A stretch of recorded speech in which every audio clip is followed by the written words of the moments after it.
In the Queen City in March, two teams meet with the aspirations to be king in the city of brotherly love in May. Two players, contenders for the sport's highest honor, with offensive arsenals around them that can rifle through even the strongest castle walls. In a season-long journey, there are a series of tests that must be passed to get to the college lacrosse throne. But for Cornell and Penn State, the next step toward the ultimate title means winning the crown. It's the number 2 Nittany Lions versus the number 5 Big Red. Now on Lax Sports Network. Lax Sports Network is proud to present the Crown Lacrosse Classic, the final game of the day from here outside Charlotte, North Carolina. A gigantic one. A top 5 battle between two teams with championship weekend aspirations as number 2 Penn State takes on number 5 Cornell. And with that, we welcome you. Alongside Brendan McDaniels, I'm Travis Seltridge. So excited for this big game to finish off the day here at the Crown Lacrosse Classic. Two programs, Brendan, that know each other quite well playing the last 5 years. They absolutely have. They played in this Crown Classic last year. They had a really good game. As you mentioned, both of these teams' Final Four aspirations today is huge for both teams. And both are led by one of the top offensive stars in the sport. Let's start with the Tewaaraton finalist from last year for Penn State, Grant Amen. Amen is just an outstanding player. He averages over 5 points per game over his career. He has never had a game at Penn State where he hasn't recorded at least 1 point. He is one of the best in the business, bar none. Back at it for another run at this thing after making it to championship weekend last year. On the Cornell side of things, it's Jeff Teat, who's the maestro of this offense. Yeah, he's just an unbelievable talent. He has had 3 straight 70-plus point seasons at Cornell. That is tops all time. He's the number 3 all-time scorer in Cornell. He is a magician with his stick. He can score, he can pass, he can do a little bit of everything. He is fun to watch, and he's going to have a big game today if Cornell wants to come out on top. Welcome back to Huff High School, just outside Charlotte, North Carolina. This spot for a gigantic matchup to finish off the weekend in college lacrosse. A great crowd on hand as we get ready for Cornell versus Penn State here on LSN. Travis Eldridge and Brendan McDaniels back with you here for the final game of the Crown Lacrosse Classic, the third game of the afternoon here in Cornelius, North Carolina. Taking a look at our starting goaltenders in this one for Penn State. It's the guy who's been the starter since freshman year for the Nittany Lions. COLBY KNEESE, the senior out of Dallas, Texas, coming in with a goals against average just over 10, a save percentage over 56%. Yeah, he's done a really great job this year and really throughout his career. I mean, a huge season last year, 18 saves last week against Penn in that overtime victory. On the other end of things, it's Chase Erlin getting the start once again, the sophomore out of Victor, New York. Of course, the younger brother of Yale faceoff man TD. Chase making quite a name for himself already now in his collegiate career. Was a starter for most of last season as a freshman, coming off a 9-save performance against Ohio State, where he made some very big saves to preserve a 1-goal win last Sunday. Yeah, he hasn't been super consistent this year, but they still like everything that he's been doing. As you see, COLBY KNEESE, his stats for this year, it's going to be big for Chase Erlin to get out and start early and get a good couple saves under his belt to build up his confidence, because as Cornell has really done well, the games have been a little bit closer than they hoped for because Erlin has struggled at times. These two programs meeting for the 5th straight season. They've played first back in 1923. Penn State with a 22-21 series lead. Coach Peter Milliman in his 3rd season with the Big Red, playing this Penn State team for a 3rd straight year. He's been really good for this Big Red program, though saying to us as we've spoken to him at the beginning part of the year that at times he was disappointed with how last year finished. 10-5, went 4-2 in the Ivy League, but did not make the NCAA tournament. And then, of course, there's Jeff Tambroni for Penn State, playing against his former school. Of course, spent 10 years at Cornell, took him to 3 Final Fours, of course, and a national title game. Got this Penn State program to the championship weekend last season. At the faceoff X, Gerard Arceri for Penn State, battling up against Paul Rasimovich. Great battle to start off the game there. That took about 15 seconds jockeying for position there. Eventually goes out of bounds on the far sideline. And some confusion as to whose ball it will be. I believe it's Cornell. Excuse me, no, it's Penn State. The Nittany Lions, if they can clear, will get the first offensive possession of the day. This is going to be exciting because these are two high-powered offenses going head-to-head against each other. For Penn State, they led the nation in scoring last year, almost 18 goals per game. We mentioned Ament in the open. He's #1 in your white uniforms for the Nittany Lions. Dylan Folds currently holding it, #14, part of the starting attack unit, along with the dynamic finisher, Mac O'Keefe. Here is Ament.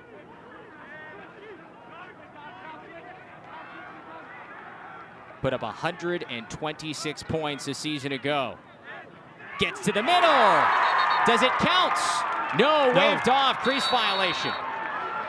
Now he's being guarded by Gavin Adler, the sophomore from Hewitt, New York, who's going to have a tough assignment all day, but Adler's a really, really solid close defenseman. So our first look at the Big Red offense, led by Jeff TEAT, #51 in red. The midfield unit, Cooper Telesco, joined by Connor Fletcher and Jonathan Donville. This is the guy to watch out for, Michael Long, #1. He's a freshman, and we talked to Peter Milliman a couple weeks ago before the Towson game, and he said if you're looking to buy stocks in lacrosse players, he said buy some stock in Michael Long. And then he had that huge game against Towson. TEAT shot gets all the way through, but stopped by KNEESE. Pokes free, and here come the Nittany Lions. Pass to the doorstep, somehow gets all the way through, but deflects wide, and Mac O'Keefe there for the ground ball. He'll settle things down. That could have been disaster for Cornell. You don't want to give up silly ones like that against a team that scores like Penn State does. It's Penn State team averaging 16 goals per game so far this year. These two are the highest scoring offenses in the country. Cornell coming in averaging more than 18 per game.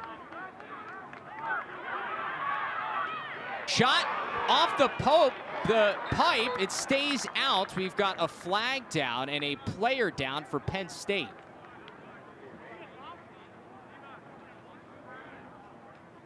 Yeah, it's a big hit by the Big Red. We'll take a look at it again. See coming on the backside. It's Cole Willard, and he just gets laid out. That was Dom Doria. Part of the second midfield unit for the Nittany Lions. Junior out of Casanova, New York.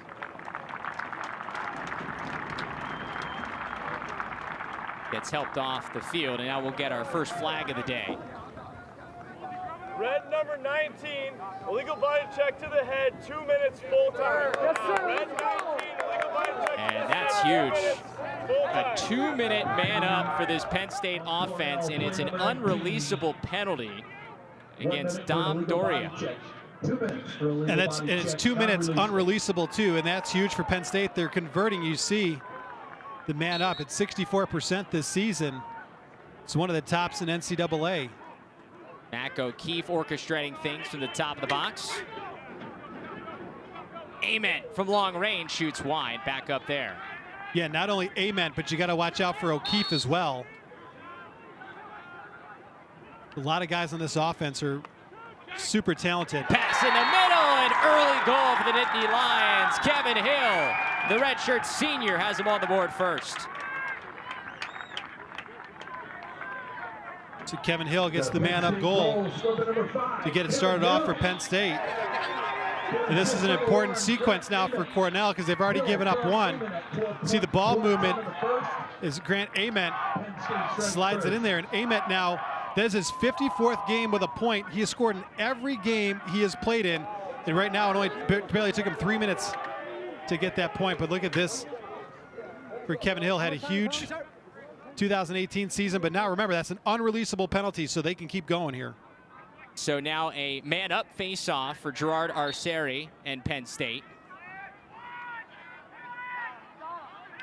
Working against Angelo Petrakis, freshman face-off man for Cornell, one of two guys that they'll use throughout the day, and a face-off win for the Big Red. This is gigantic. There's now a chance to kill a good chunk of the rest of this 2-minute penalty. They've got a little more than 60 seconds left on this shot clock. Cornell a man down here. The Penn State not doubling the ball yet. Looks like they're content to let Cornell play keep away. Now they're just going to play man-on-man defense.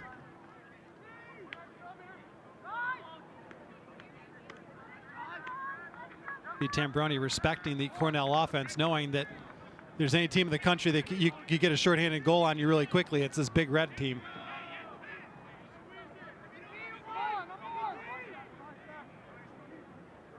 Matt LICCIARDI out toward midfield. Junior out of Lloyd Harbor, New York.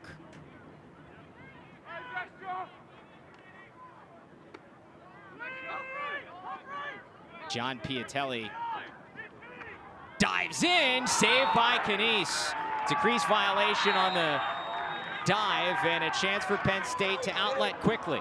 But it's a good opportunity by PIATELLI. He saw an opening there and went for it. Normally, when you're man down, you want to make sure you have a good opportunity, and he had a great opportunity right there. Surprising that they let PIATELLI get so open. So Mac O'Keefe settles things down. Still time on the penalty.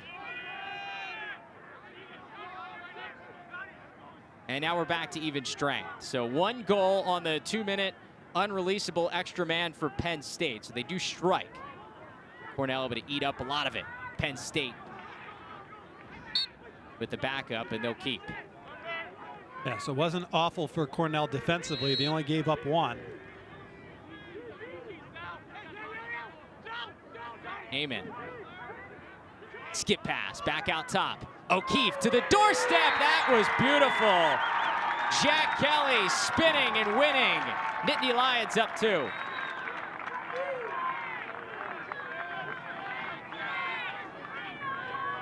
It's beautiful lacrosse right there by the Nittany Lions as Jack Kelly, the junior, is the beneficiary of some outstanding passing. Amen to O'Keefe, to Kelly. A little half spin in front of the goaltender. A quick 2-0 advantage for the Nittany Lions. And that's exactly what Mac O'Keefe's range does to a defense. Everyone on the field expected him to let that one fly. Instead, able to get a better shot on the doorstep. And Mac O'Keefe's a 3-time All-American who set the Big Ten goal scoring record last week. So you fully expect him to unleash when he has the ball, and that time he didn't. That's a face-off win for our Seri, but a ground ball coming off of that victory finally tracked down. Big ground ball win by Malcolm Glendinning. And the Nittany Lions going back to work offensively. This is when they can be so dangerous, when they start getting clicking at the face-off X.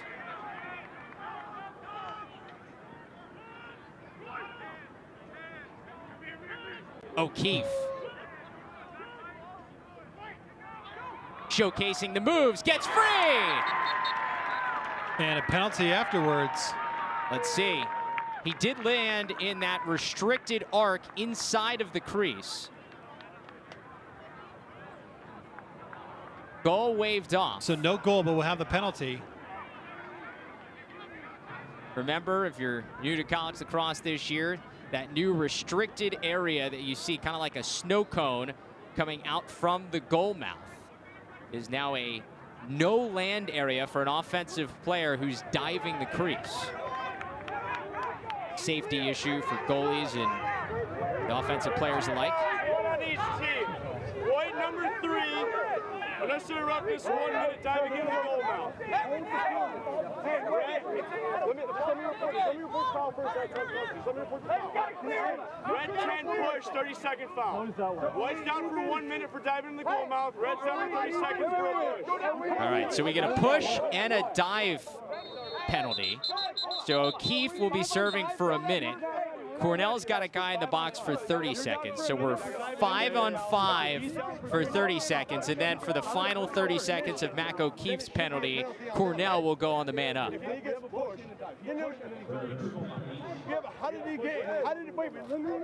Coach Tambroni pleading his case about how does he end up in the if my goal guy mouth? got pushed.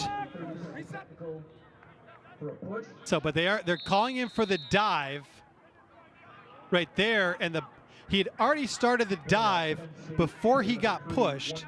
So that's why you have the penalty for the dive and the penalty for the push. If it had been his actual defender who pushed him before the dive, then it would be completely different. So, but Jeff Tambroni trying to plead his case, saying, "Whoa, my guy ended up in the crease. You call the push. How does that happen?" So you see that on the replay that Jeff Tambroni doesn't have the benefit of seeing out there.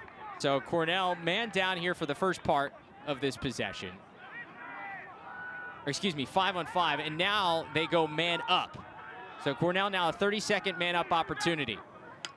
Step down shot, and the Big Red are on the board. It's Jonathan Donville.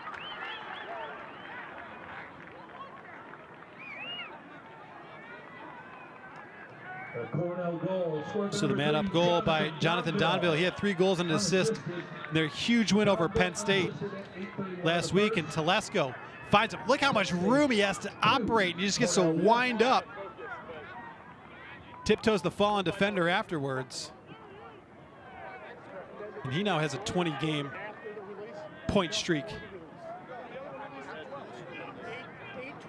Donville, a guy in talking with Coach Pete Milliman, said he believes he's kind of overlooked nationally, but a very important player on this team, a captain, one of a few junior captains that have been part of this Big Red program. Coach Tambroni still pleading his case about that dive, as it was a man-up goal for the Big Red.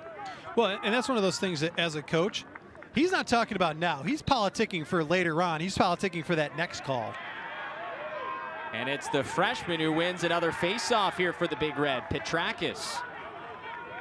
Yeah, Petrakis has taken the last couple face-offs. And that was such a difficult spot for Cornell last year. They struggled mightily at the face-off X.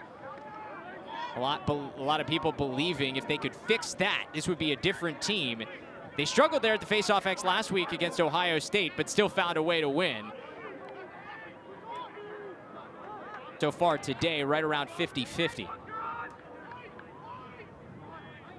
But as you know, in the outdoor lacrosse game, face-offs so important. You cannot get deep into the NCAA tournament and struggle at the X and expect to win.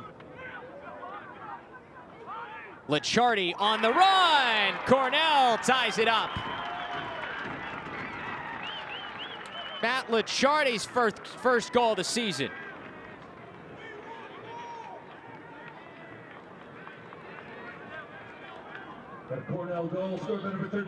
So this I expect the game to be, just back and forth, some ebbs and flow. LICCIARDI just does a little shake and bake move and gets that left alley open.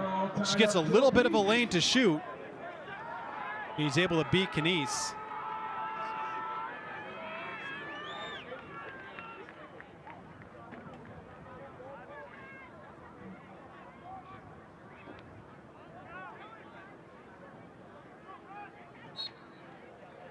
Arceri and Petrakis back at it. Senior versus freshman.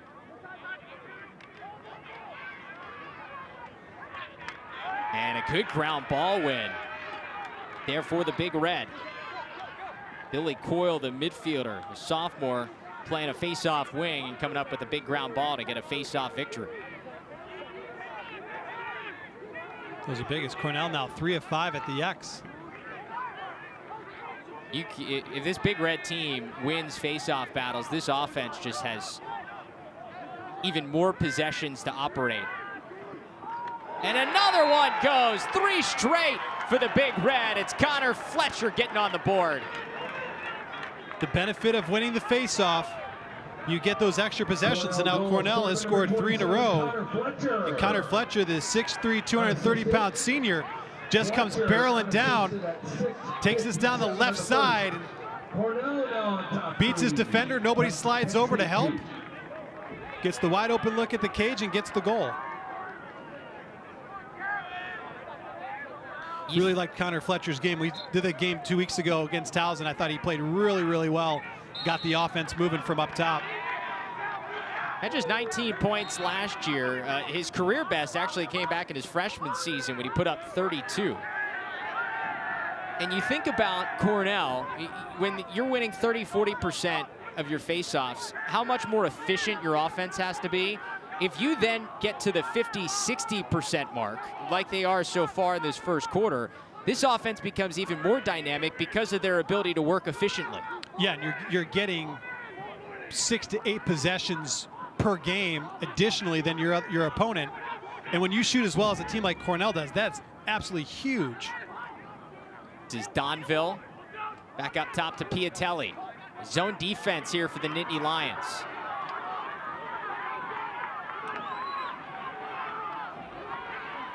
Fletcher with the ground ball, pressured out, but he keeps it alive for Cornell, under 30 seconds on the shot clock. Here's Michael Long, the freshman. TEAT feeds Donville, left hand shot wide. We mentioned Michael Long. I mean, this is a kid, he struggled in his first couple games, trying to get his footing in college lacrosse, and then Towson had a breakout game and never looked back. Long's pass comes all the way back out top. Long range shot to score. Cornell catching fire. It's 4 in a row. Cooper TELESCO.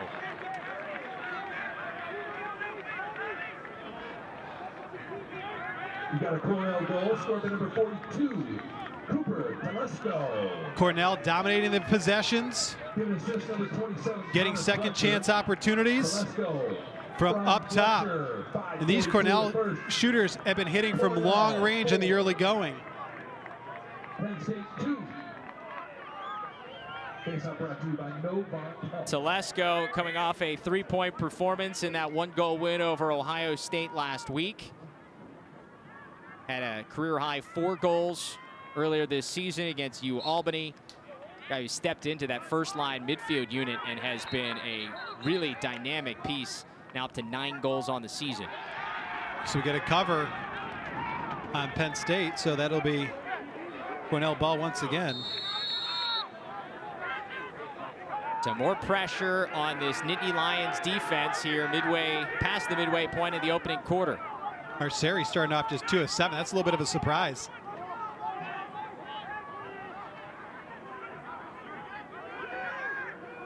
Jeff TEAT working from that far wing. Feeds across. Another one goes.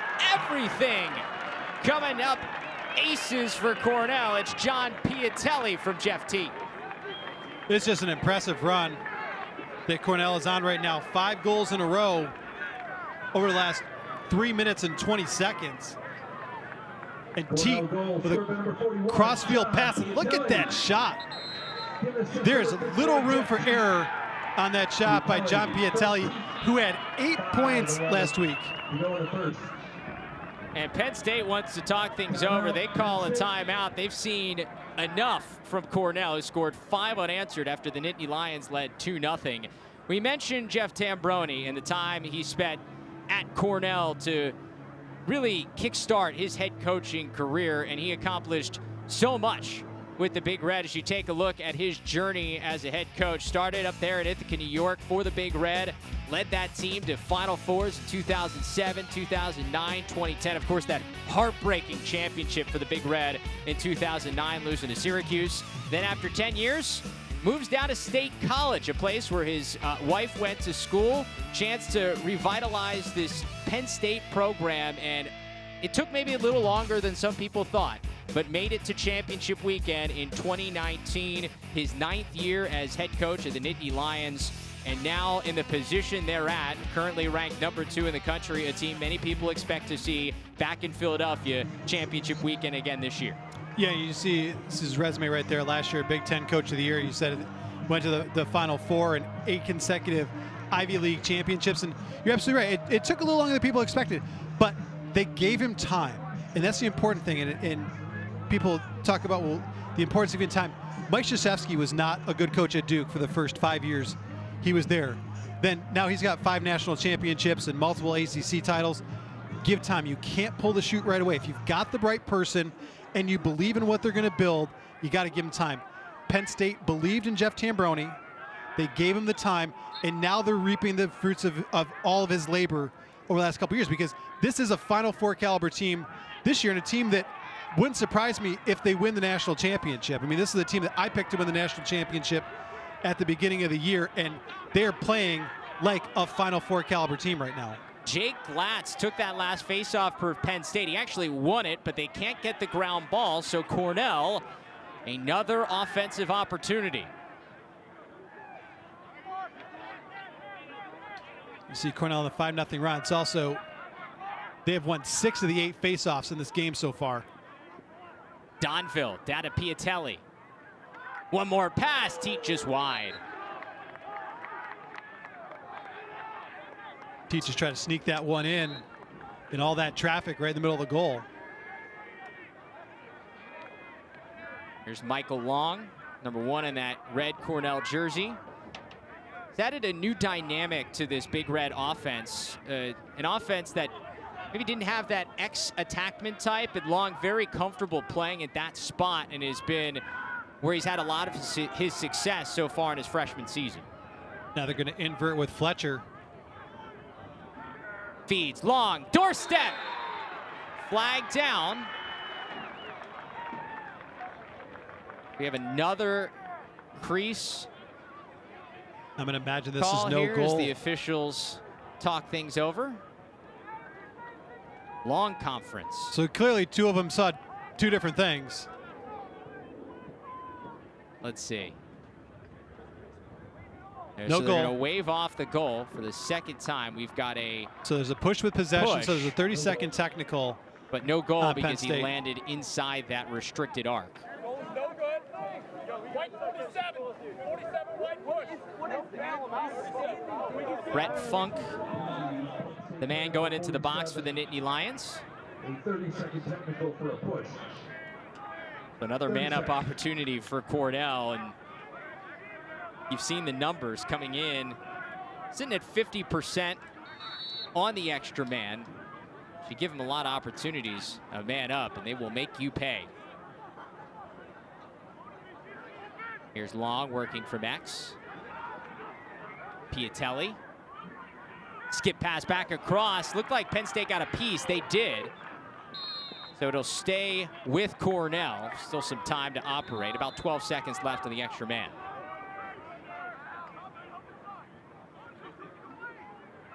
TELESCO. COYLE in there on the man up as well. Here he is. Tough angle, and it doesn't matter. Just as the penalty is released, Billy COYLE makes it 6 straight for the Big Red. And on that man up, they moved Jeff TEAT away. They were face guarding Jeff TEAT, so they moved him away to take that extra out of there. And you see they run this little wheel back behind X, and Billy COYLE, take a look at that. He's got a wide open alley to shoot. It's out 6-2 Cornell. See Connor Busick, offensive coordinator, assistant coach for Cornell, issuing some instructions. Guy who just graduated in 2015 from this Big Red program, a terrific midfielder now playing in the PLL.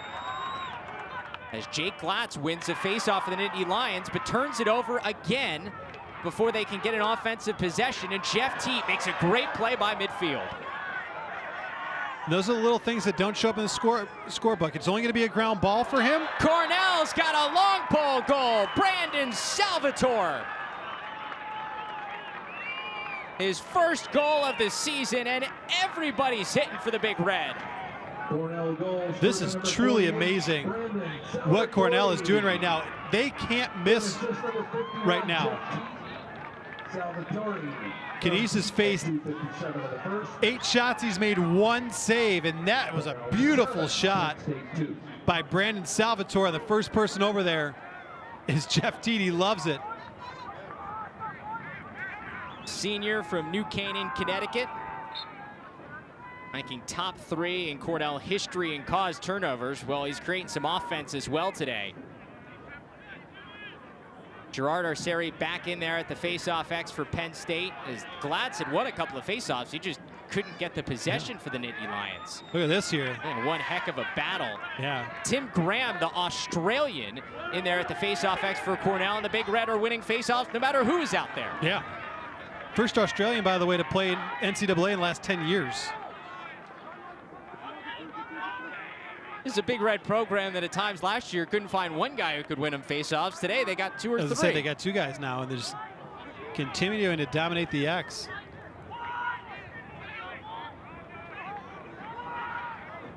Narrowing in toward 2 minutes to go in this opening quarter.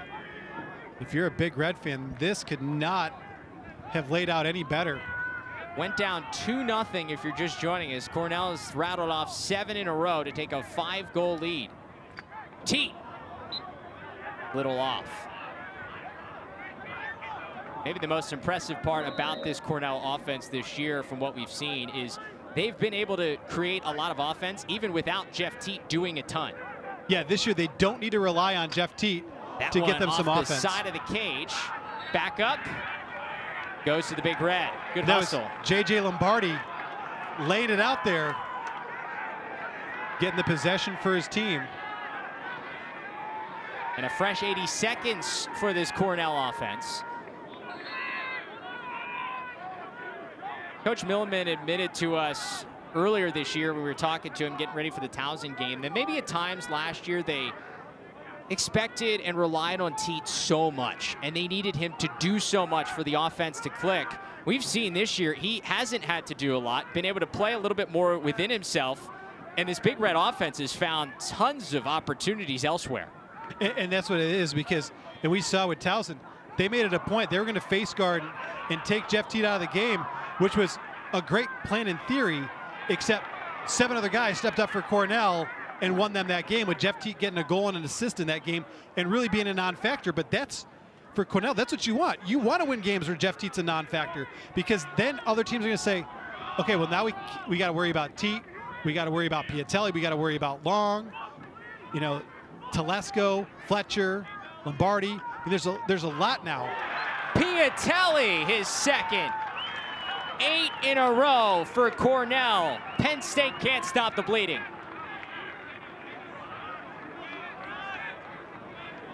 It's number 2 for PIATELLI, and 8 straight goals for the Big Red. Here's PIATELLI. There's really not much going on here. Doesn't have a good look, still doesn't have a good look, still doesn't have a good look, but he shoots anyway, just throws it up there. And as we mentioned, for today, KNEESE has struggled.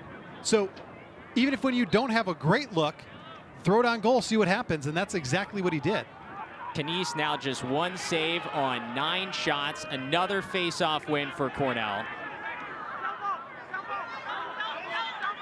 Plenty of time for Salvatore as he floats it across.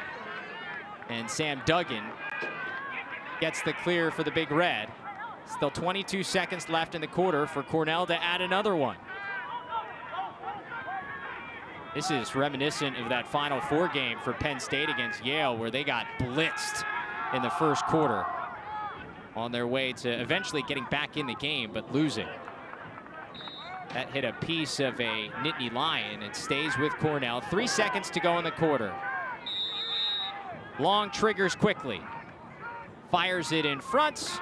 Loose ball. Stays out. I'm not sure if it would have counted or not. But Cornell is feeling good through 15 minutes at the Crown. Welcome back to outside Charlotte, North Carolina. Huff High School, this spot, as Cornell, the number 5 team in the country, has blitzed Penn State in the early going. Coach Pete Milliman couldn't have drew it up any better for this first quarter. 8 unanswered goals for the Big Red. Yeah, and they've been dominating the faceoff X, dominating possession. Even the long pole, Salvatore getting in the act as well. PIATELLI had 2 goals in the first quarter. This one just kind of throws some garbage at the goal and still scores. 8 unanswered, 8-2, as you see Pete Milliman and his brain trust right there. And as you mentioned, you couldn't have drawn this up any better. If you told Pete Milliman you're going to dominate the X in the first quarter, you're going to score 8 straight goals, you're going to be up 8-2 at first, I think he'd say, that sounds great in a perfect world, but that's not realistic. Right. Yeah, 8 of 11 on faceoffs against this Penn State team, where Gerard Arceri has been a really good faceoff guy for them this year. Sitting in at 52%, but he's a guy who went 61%. He's never had a year where he's been below 61% in his 4 years with the Nittany Lions. He has struggled. We've seen Jake Glatz take some faceoffs. He's won them, but they've had troubles getting the ground ball. Colby KNEESE has had trouble seeing it so far, just 1 save on 9 shots. It's been a tough go for the Nittany Lions as Glatz is back out there battling against Petrakis, the freshman, and Cornell wins another faceoff.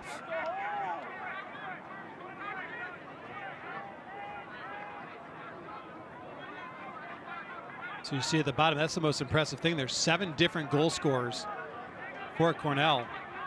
It's what has made this offense even more dynamic this year. So many guys have produced so far. DONVILLE down to Long on the crease. He couldn't handle it. And a much needed stop, almost thrown away by Penn State. You got to keep an eye on Jeff Teat, because he is the type of guy that will sneak up behind you and just when you think you're safe, he pokes it away and creates some offense for the Big Red. Yeah, he comes from that Canadian indoor background where every spot on the field is an opportunity to take the ball away from you. And how impressive is this? 7 different goal scorers for Cornell. Not one of those goals was by Jeff Teat. Travis Eldridge, Brendan McDaniels with you here on Lax Sports Network. A gorgeous day for lacrosse here at the Crown Lacrosse Classic.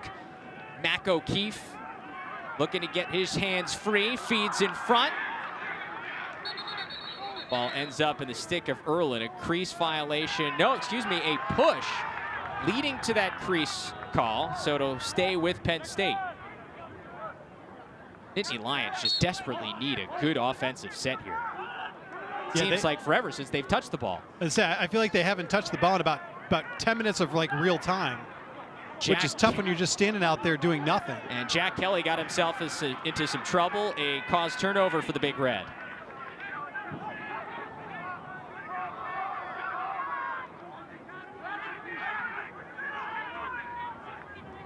7 seconds for Cornell to get it over midfield. And Doria will do just that. After he takes a chop from Amen. Adventures here for the Big Red. They're able to settle in, and PIATELLI comes back to get it. Now the biggest thing too for Cornell now is we're still early in the game. You cannot sit on this lead. Like, you got to continue to go out and attack. Oh, we've seen Penn State be able to score in bunches. LICCIARDI dodges the far alley. Lombardi.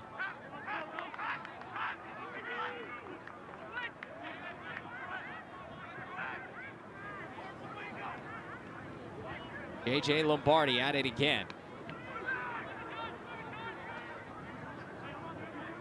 Now PIATELLI backing down. Cannellin shot off the post. Saved by Cornell and kept alive.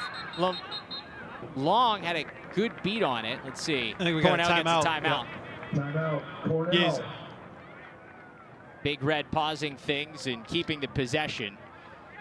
You mentioned this being the second year that these two programs have met here in Charlotte, North Carolina. Last year when they met, also a top 10 battle, went a little differently than this one. Penn State able to take care of business at the Crown, taking down this Cornell team. They jumped all over them, a 9-2 lead in the first quarter, went on to win 19-13. In that one, Ament with 9 assists and Mac O'Keefe with 6 goals on a rainy, dark evening in Charlotte, North Carolina, part of 2 games over the course of 3 days for each of these programs. A dominant Penn State win as they maintain their spot atop the polls. Yeah, and you look at that video and you go, my God, how long was that game? 20 years ago? No, it was last year. It's just the weather conditions were terrible. And you mentioned a program record for Ament, 9 assists, 7 points for Mac O'Keefe, 6 goals. And the Lions last year, program record, 16 wins, a perfect 5-0 in the Big Ten, undefeated at home, went to the Final Four. You see Ament led the team with 126 points, Mac O'Keefe with those 78 goals. And that semifinal game against Yale, I mean, that thing was just a straight shootout. They got blitzed early, and Penn State, as why Cornell needs to keep the pedal to the metal, is the fact that they can score in bunches. And you talk about the offense for the Nittany Lions. They returned 89% of their goals and 87% of their points from last year. Everybody on offense that was a contributor essentially is back for this Penn State team. They've struggled mainly because they haven't been able to get the ball so far in this first quarter plus. See J.J. Lombardi right there wearing 44 for Cornell. His brother Billy Lombardi wore 44 for Penn State. I had a chance to catch up with Billy earlier this week, and I said, who are you rooting for? And he goes, come on, man. He said, I played for Jeff Tambroni. 14 of those guys were my teammates on that team. He goes, I want my brother to do well, but I want Penn State to win. And then he took some flack from the Cornell parents who said, how dare you not root for your brother? And he said, that's my school, that's my coach. I mean, you need bragging rights here, and you got to have bragging rights over your brother, whether you're playing in the game or not. Exactly. Well, right now, JJ's got the bragging rights over his brother Billy, who is an excellent face-off specialist, by the way. Step down shot, a little wide, coming out of that timeout. Billy Lombardi back at his alma mater, the Aquinas Institute, coaching there, coaching the face-off guys, and maybe using this as talking about Petrakis, and this is how you win face-offs in a big game. Jeff Teat working from X. Pretty feed, and the freshman Michael Long finishes. 9 straight goals for the Big Red. Michael Long, we've talked about him. We are really big fans of this young man, 5'10", 180 pounds, out of New Jersey. And here's Teat coming out, goal line extended, dumps to a cutting Long, who's coming back door, who beats his defender. Look at this cut by Long. Beautiful cut, great catch and shoot by the freshman. Long, a 5-star recruit coming out of New Jersey, played at Del Barton in high school. And we talked to Coach Milliman about him before we did the Towson game, and he's like, yeah, you know, he struggled a little bit in his first game against UAlbany. All he did after that was put up 4 goals against Towson in his second collegiate game, and then hang 7 points on High Point in his third collegiate game. So he figured it out pretty quickly. Yeah, he was the Ivy Rookie of the Week. Last week he had 2 goals in their game against Ohio State. And that's the thing, is his words were, that was a no-brainer recruit. We knew that we wanted that kid and we had to have him. Cornell back to work on offense again. Cooper Telesco. But you also see why, like with Michael Long playing the X, that allows Teat to do some different things on the offense and doesn't pigeonhole him in having to be that guy who generates from X. They can put him out on a wing, and now Teat is a double threat. Teat dodging the wing. Bodies down his man. Still just under 30 seconds left on the shot clock. Telesco.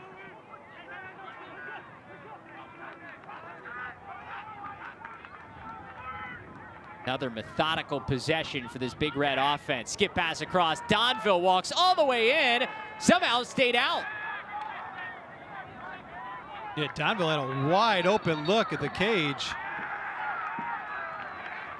They get possession back again on the whistle. So they give him a fresh 80 seconds. Penn State just can't find a way to get the ball. Yeah, Petrakis is 10 of 13 from the X so far.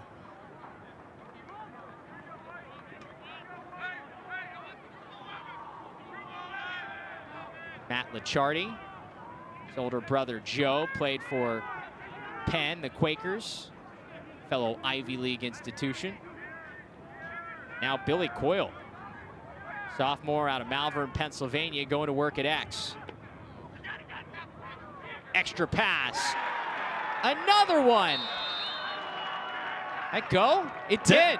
That one was so hard it flew right back out of the cage. And it's Lombardi, J.J. Lombardi, the sophomore out of Rochester, getting on the score sheet.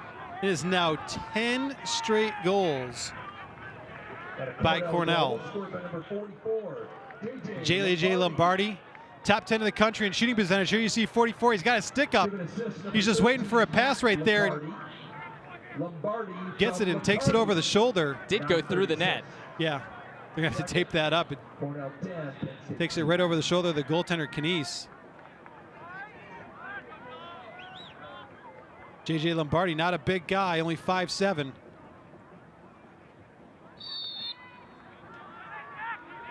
And this is eerily reminiscent to that Final Four game from last year where Yale led 10-2 on Penn State after the first quarter.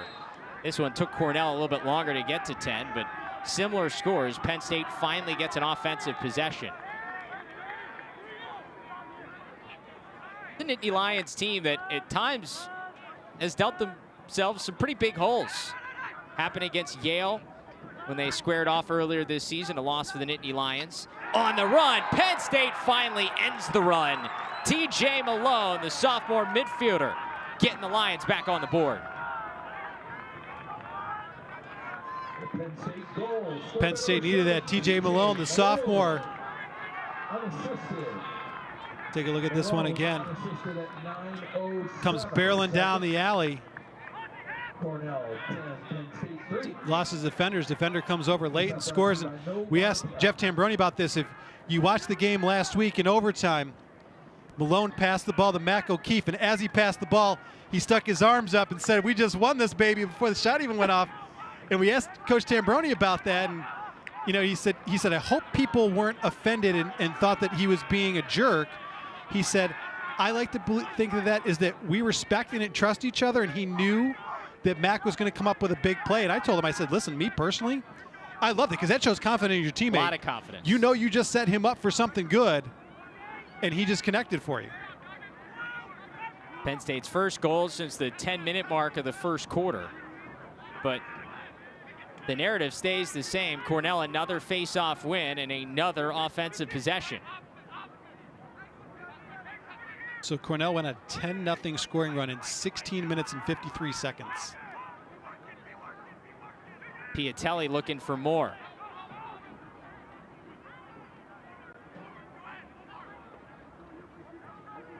LICCIARDI spins back. COYLE, a shot. Long there for the backup. We're at Cornell right now. They're doing a great job of being patient, waiting for that right shot to come. They're not forcing anything. There's Jeff Teat's first of the day.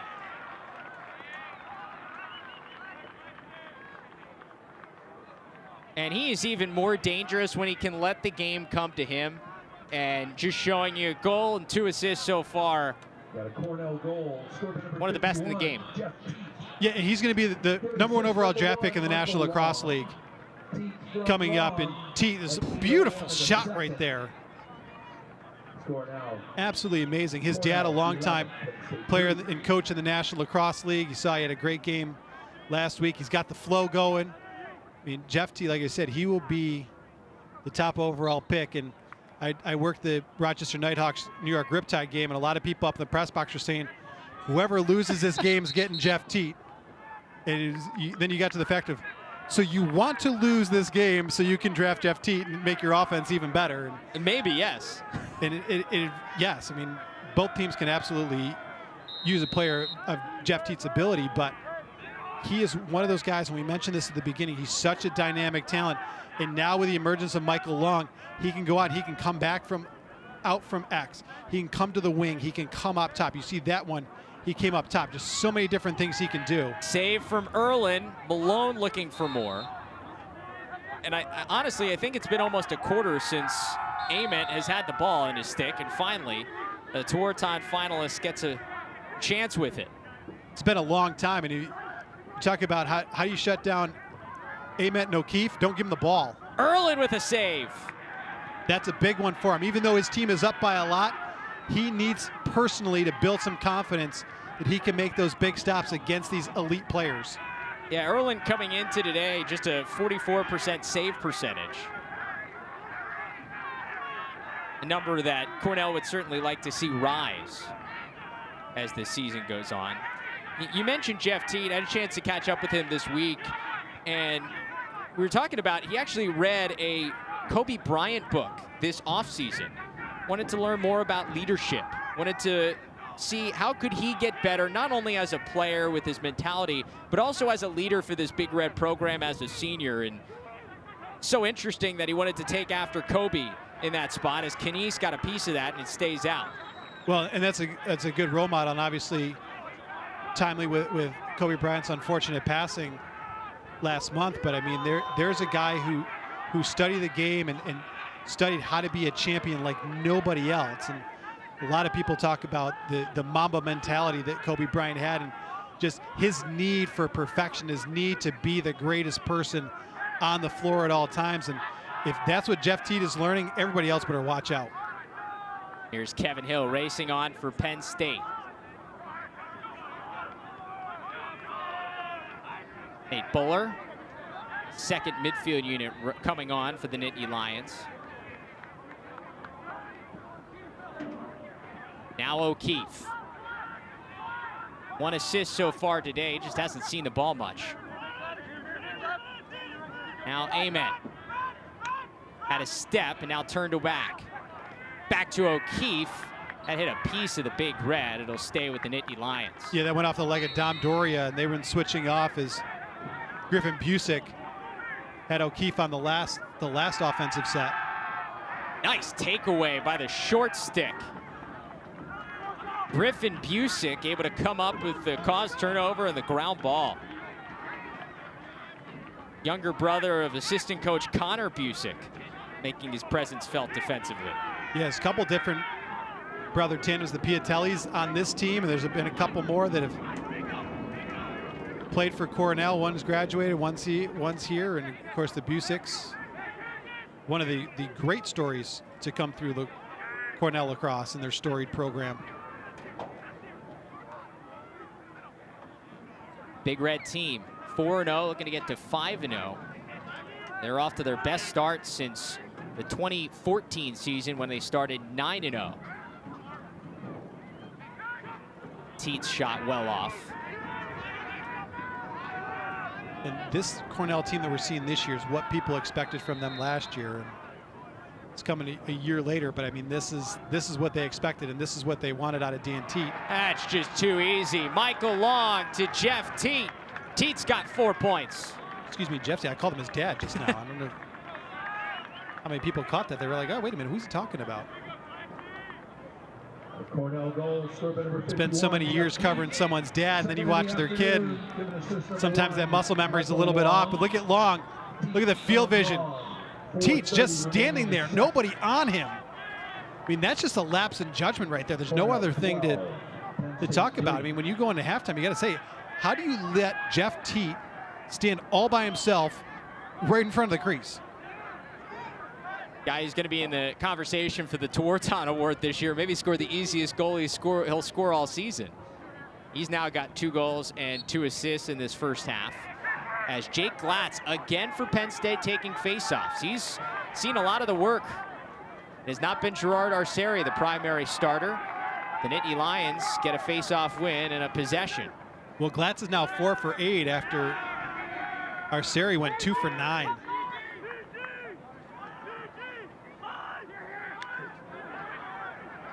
Amen. Working on Adler.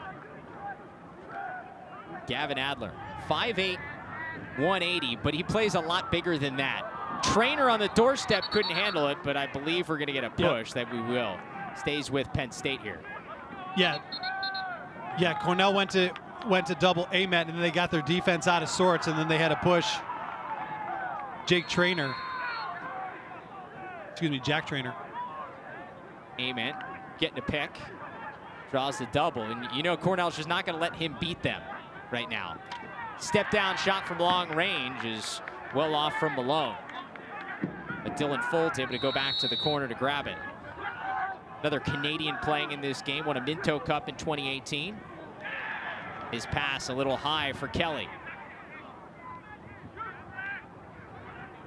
Adler able to fight for the ground ball, and it's one for Cornell.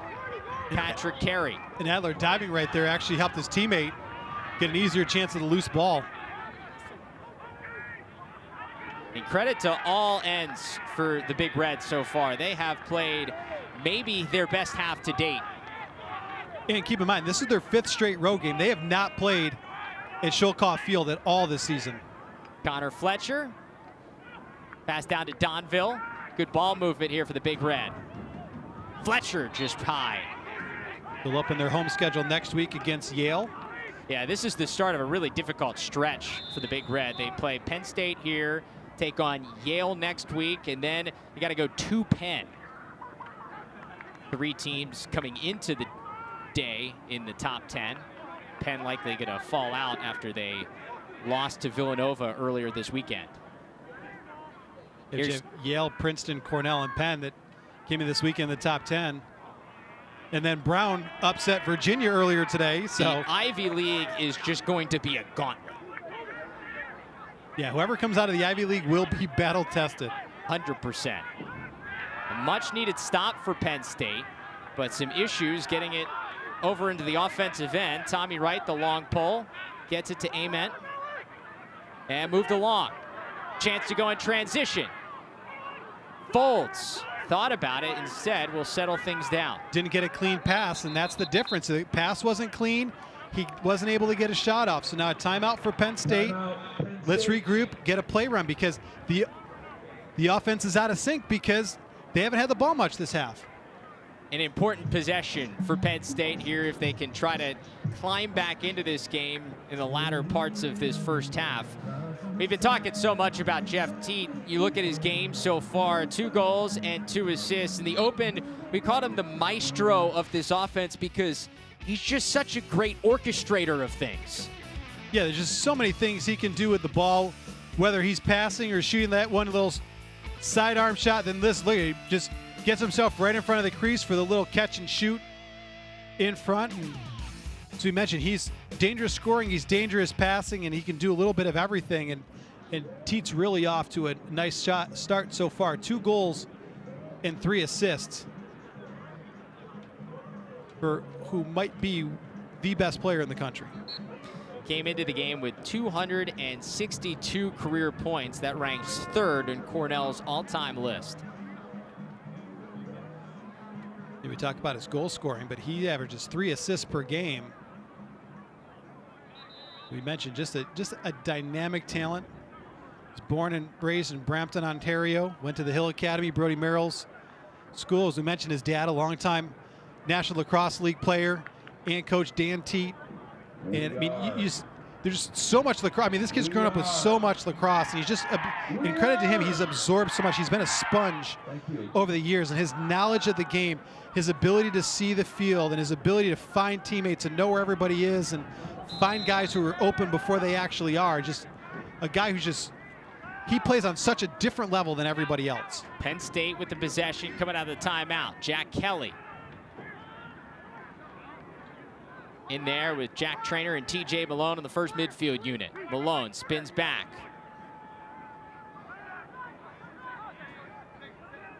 Mac O'Keefe feeds Kelly.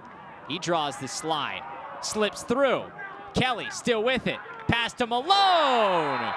That's exactly what the doctor ordered for the Nittany Lions. Malone's got a pair. TJ Malone has their only 2 goals of this quarter. But if you're going to chip away at this lead, you got to start somewhere. And Kelly dumps it off to Malone and doesn't get a full follow through because he's got a defender right there, but gets enough right there to beat Chase Erlin. Another midfield goal for the Nittany Lions. All 4 goals have come from the midfield so far. Malone with a couple, Jack Kelly with 1, and Kevin Hill with 1. Cornell can go into the break having not given up a goal to Mac O'Keefe or Grant Ament. They will feel really, really good. Yeah, they've combined have 1 assist apiece, so 2 assists they've given up to the top 2 dogs on Penn State. Coming up here at the half, we'll send you back inside the LSN Broadcast Center, get you caught up on some of the highlights around the country, get Sean Quirk, head coach of the Boston Cannons, thoughts on this first half. A dominant performance from the Big Red so far. Penn State able to ride, get the possession back here, under a minute to go. Unsettled situation for the Nittany Lions. Ament behind the back, pretty finish. Oh, put that one on the highlight reel, Kevin Hill, and it's 2 in a row for Penn State.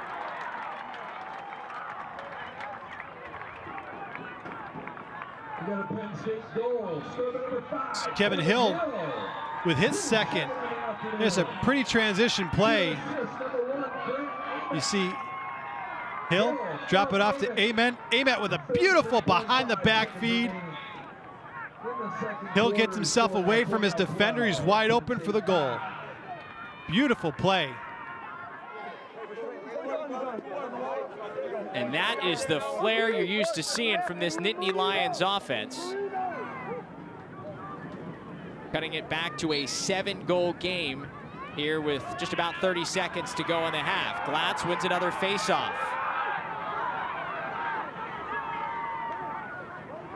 Looking for some help.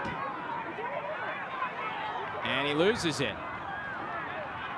Scooped up by Duggan, and with 15 seconds left, he's got to go the length here for Cornell.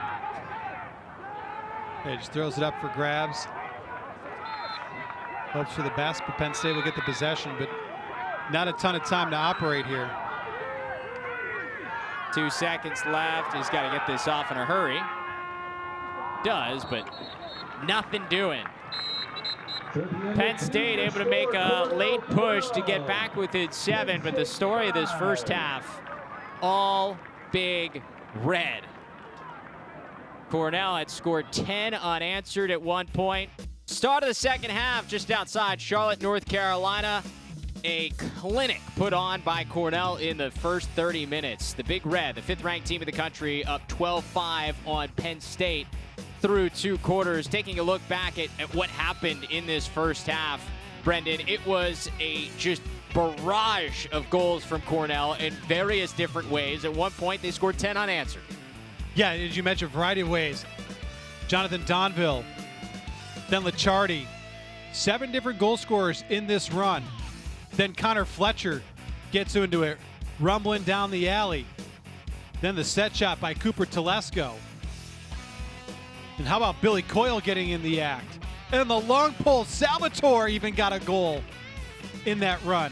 Then PIATELLI once again just throws some garbage up there. Then Michael Long finds Jeff Teat for the first of his 2. And then how about this? Jeff Teat all by himself in front of the cage, nobody covering him, and a goal. But Penn State did have some offense. They did. In all, Cornell had 10 different goal scorers in that first half, but the Nittany Lions, they started well, led this game 2-0 before that big 10-0 run by Cornell, and then late in the first half, started to settle in, finally got some possessions, and you see guys like TJ Malone and Jack Kelly creating some things. Yeah, TJ Malone got 2. You see that's the second one by TJ Malone, and then Kevin Hill in transition. Watch this feed by Grant Ament. Beautiful. You have to score that. When you get a feed that pretty, you got to score. And Kevin Hill did that. And a little bit of momentum for this Nittany Lions squad as they trail by 7 after 30 minutes. This Penn State team is not unfamiliar with this type of territory. They trailed at one point 6-1 against Yale in the regular season. This year, you go back to last year in the Final Four when they were down 10-2 after the first quarter against the Bulldogs. However, in both those games, they found their way back and they made it interesting and challenged the Bulldogs. Remember, this Cornell team was up by 6 in the fourth quarter last week against Ohio State. This is the perfect test for Pete Millman and this squad. Do you let Penn State and this high-powered offense back in, or have you learned your lesson from a week ago, and can you finish this thing in the final 30 minutes? And that's the thing. We talked to Pete Millman about that, and he said, yeah, we could have done some things differently there, and I wish we could have some of those things back. Now he's got a chance, and I'm sure that was the top of the conversation. Say, I want you guys, remember you guys, this time last week, we played a Big Ten team. We had the same situation. We were up by 6, now you're up by 7. Don't let them back in the game. Do what you need to do. Keep your foot on the gas pedal, but be smart. Now, the point is for Cornell is you don't have to take those shots that may or may not be there. You can wait and get a better shot because you've got that luxury of having that 7-goal lead, and you've been playing really well at the face-off X. Petrakis 11 of 17 at the X in the first half. And Petrakis is the man at the X for Cornell here to start, working against Jake Glatz. Gerard Arceri has not taken a lot of faceoffs since the very beginning of the game for Penn State. An early shot kicked away, and a loose ball picked up by Penn State. Brett Funk able to go back and pick it up. And this is also on Penn State. If you're Jeff Tambroni at halftime, you're telling your team, don't panic. We've got a high-powered offense. A 7-goal deficit is not that much, and you can't score 7 goals all at once. You got to score them one at a time. Relax. Let the game come to you. Jack Trainer was dancing all around with it, but gets it taken away, and Cornell able to settle things down for an offensive set.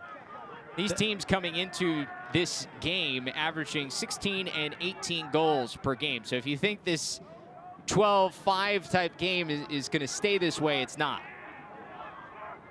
No, that's the one thing that Pete Milliman talked about. It's like, listen, they score 18 a game. They're going to come gunning for us. DONVILLE on the receiving end of a pass from Michael Long, and Cornell strikes first in the second half. That's what we talked about, not taking your foot off the gas pedal. You don't stop. You don't get out of your offensive rhythm because you have such a big lead, especially when you're playing a team like Penn State. You see Fletcher coming down the right side, gets it behind the Long. DONVILLE gets by his defender, nice backdoor cut. And Long having a nice day feeding the ball. And DONVILLE with a nice finish. Long now with 4 assists.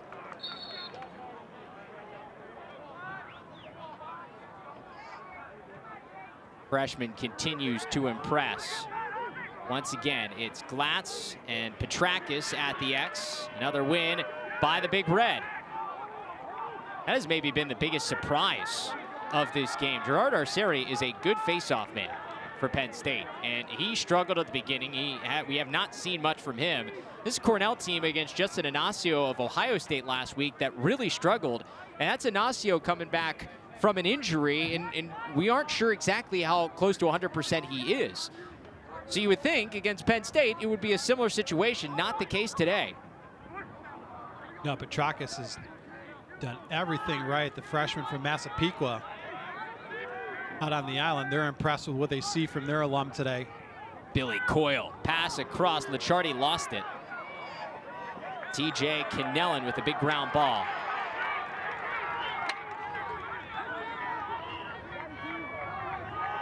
So now for Penn State, we talked about it's not panic time. It's not time to rush the offense. You know you can score a lot of goals. You know how much you average. You didn't have the possession a lot in the first half, but when you did have possessions, you were successful. You were able to get shots on Chase Erlin. Chase Erlin only made 3 saves on the 8 shots that he saw. So you were still scoring at a high percentage. Jack Trainer flips it back for Amen. Eventually ends up at his stick. Grant going to work. Couple of assists in that first half, no goals.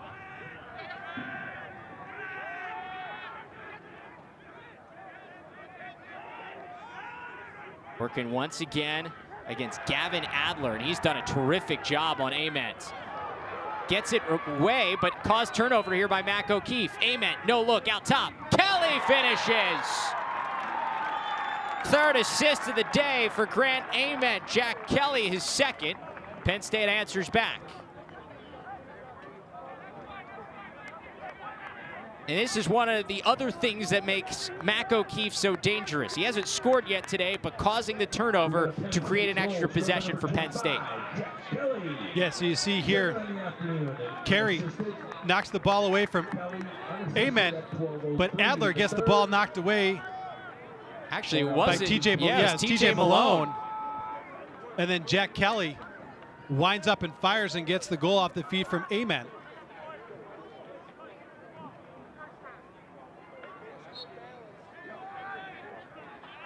Face-off win for Jake Glatz.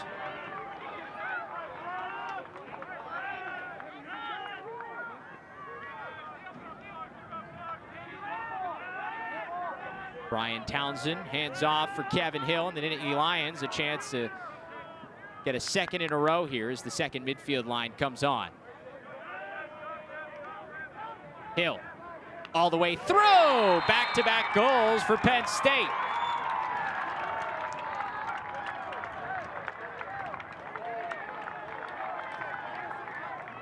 So Penn State, who struggled to get the ball, they've now scored 4 of the last 5, dating back to a minute and a half left to go in the first half. And here's Hill.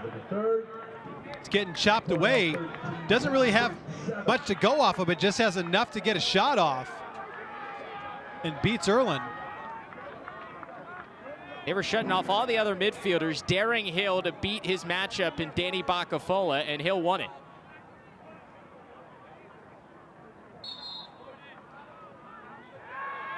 Petrakis wins the face-off forward. Gets it to fellow freshman Michael Long, and Long content to settle things down. You see Petrakis, he's starting to put up Greg Grenlian numbers at this point. Of course, Greg Grenlian, a Penn State grad, probably not thrilled about what's going on so far. No, I can tell you he's not, though. He is a fan of Petrakis, a freshman that has come on and really pushed this face-off unit for the Big Red to bigger and better so far in the first 5 games of the season.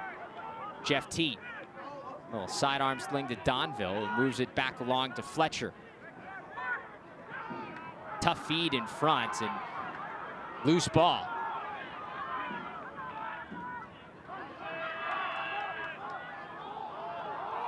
It is still loose, and Jeff TEAT comes up with it. That's a fresh 80 seconds on the change of possession as well. The Penn State had it momentarily. It wasn't long that they had it, but enough to reset the shot clock. Those are some of the little things that TEAT does that make him even stand out more than just things in the box score. Right, he doesn't stop playing, and that's not to keep harping on the indoor game, but that stuff that you learn in the indoor game, you're always playing, you're always moving. The ball's never dead. There's really no out of bounds, so you always got to find ways to get yourself extra possessions. Tough feed to PIATELLI, but he's able to scoop it up.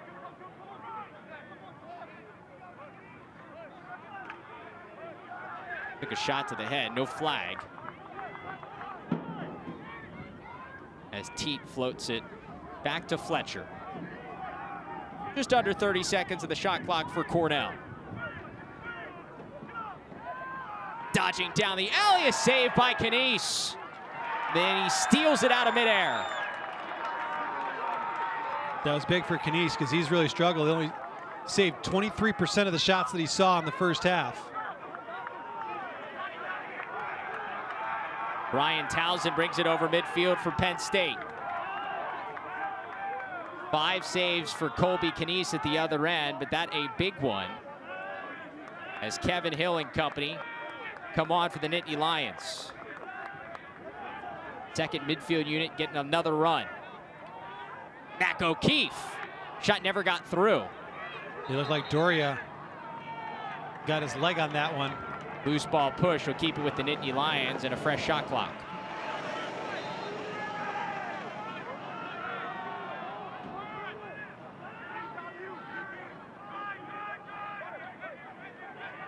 Cornell has done a really good job on the stars of Penn State so far. Ament and O'Keefe been held to 0 goals, 4 assists, but nothing else on the score sheet. Willard draws a flag. Man up coming for the Nittany Lions. Another flag down. Ament running away for the Big Red defense. One-handed catch by Dylan Foltz. We got 2 flags down. Penalty coming on Cornell. Penn State's going to go man up as Ament loses it for a second. Hounded by a couple of Big Red defenders. It stays alive for the Nittany Lions. 3 flags down. I think the refs may have ran out of yellow handkerchiefs. They're going to start throwing their hats. Ament moves it along, shot wide, and we will get to sort out the multitude of penalties that we have coming up here. This could be a lot here. Grab your notebook, everybody.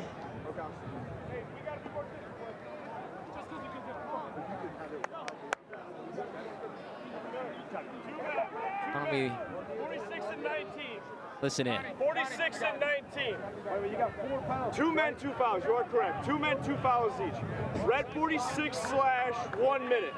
Red 46 push, 30 seconds. Red 19 / 1 minute. Red 19 push, 30 seconds. Each man's down for 1:30. Everything's releasable.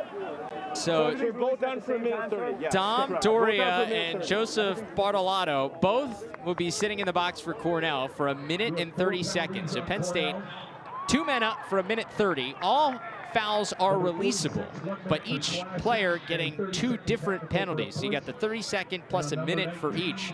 So Penn State does have the ability to score a couple of goals here, man up. Yeah. Yeah, interesting that Cornell got their money's worth on that possession. Minute and a half, well worth it. O'Keefe, top of the box, saved by IERLAN, and it trickles through. Just enough on it for Mac O'Keefe, his first of the day. Penn State has now scored 5 of the last 6 in this game. They'll still have some more on the man up as they pull within 5.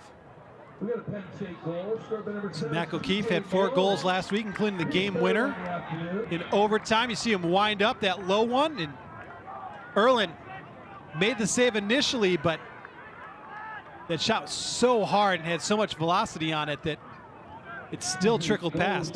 That's when IERLAN regretted not wearing the size 2XL sweatpants. You need a little more material there to keep it out.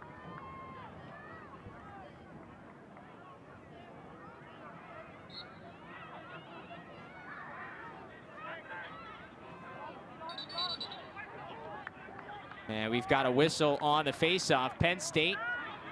So hold on Penn State, so it'll be Cornell ball. So the Big Red going to try to kill off the rest of these penalties.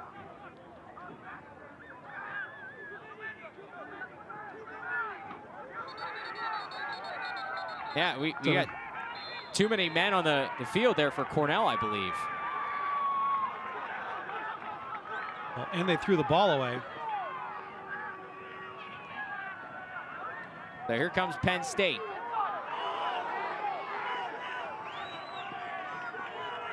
DONVILLE working in midfield there.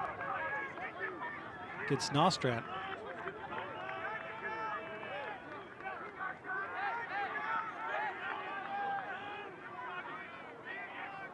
Jack Kelly finding TJ Malone out of the box. So now all penalties have expired, yeah, so we're back to even strength.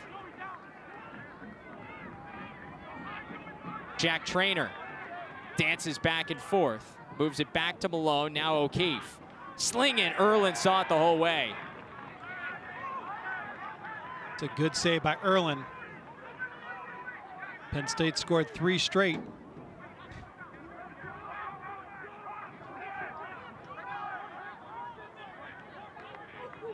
So they get it to TEAT to get it over.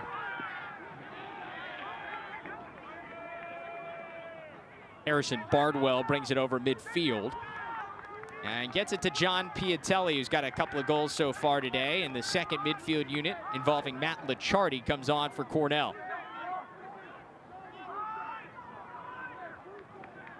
Seen a lot of run out of Billy COYLE. Guy who plays on the man up as well for the Big Red, number 11 in red. He gets it back to LICCIARDI. Dancing toward the middle. Gets knocked down, but moves it along. Big Red offense is being held to just 1 goal so far in this 3rd quarter. But they still have a 5-goal lead. That's the important thing. Jeff Teat has his man hung up here, working against the long stick midfielder Tommy Wright. 5 seconds left on the shot clock. Teat off, and either way it was going to be a shot clock violation, so Penn State holds on defense. Teat trying to get something there at the last minute, backing his defender down, couldn't get it on goal.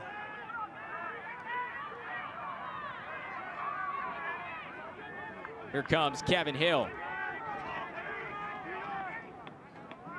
Leading the way with 3 goals for the Nittany Lions today. Redshirt senior from Webster, New York.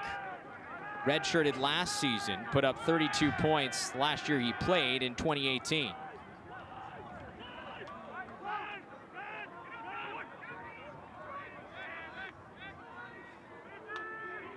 Here's Amen. Hill moves it along. O'Keefe dodges, gets back to the left hand. Overhand shot goes. Another one for Mac O'Keefe. Penn State's back within 4. got a Penn State goal. Scored by number 3, Matt O'Keefe. His second on the afternoon. To pull within 4, it's now 6 of 7. Watch O'Keefe. Wants to shoot there, doesn't have a shot. Wants to shoot there, doesn't have a shot. Then he steps back one more time. That is a veteran move right there. Continue to create space until you get the shot you want. The uncharacteristic overhand finish for Mac O'Keefe.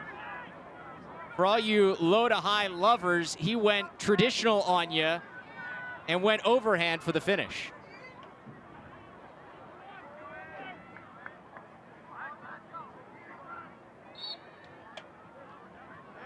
Jake Glatt's face-off win forward for Penn State. Nittany Lions on a 6-1 run here from the end of the first half through this third quarter so far.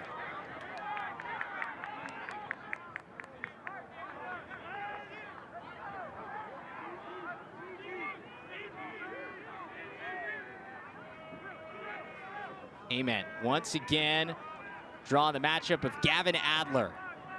Amen beats his man. No look pass. Fakes on score. TJ Malone.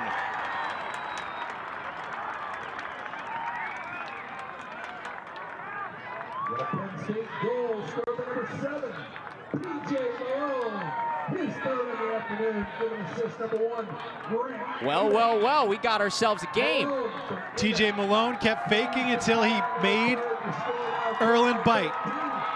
Here's Amen. Working on Adler. It's been a great matchup in this second half. Here's Malone. Waiting for the goaltender to commit. As soon as he gets IERLAN to commit, he takes us the opposite way. Watch. 1, 2, 3, 4. He's going to give me the overhead. I'm going to take it. Timeout, Cornell. They can sense that Penn State is feeling it here in the third quarter.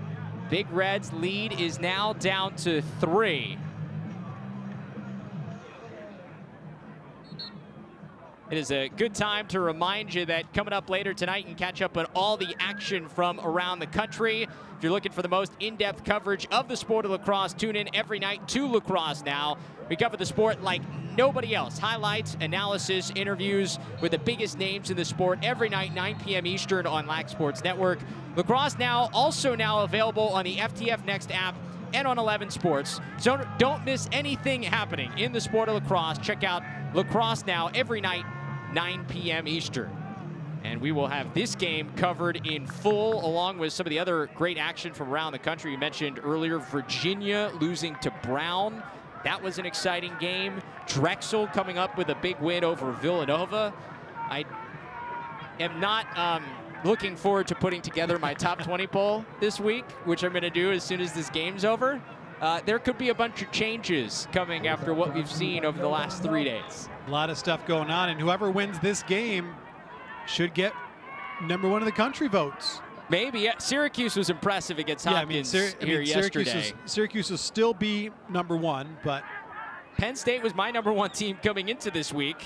May think a little differently after what we've seen, but still time for this Nittany Lions offense to operate. Another face-off win for Glatz.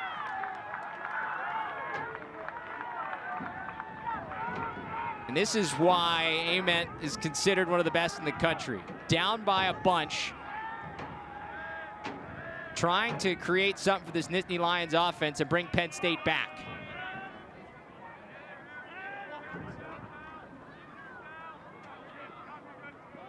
Malone floats it back. Nobody home there, but Trainer able to go back and retreat.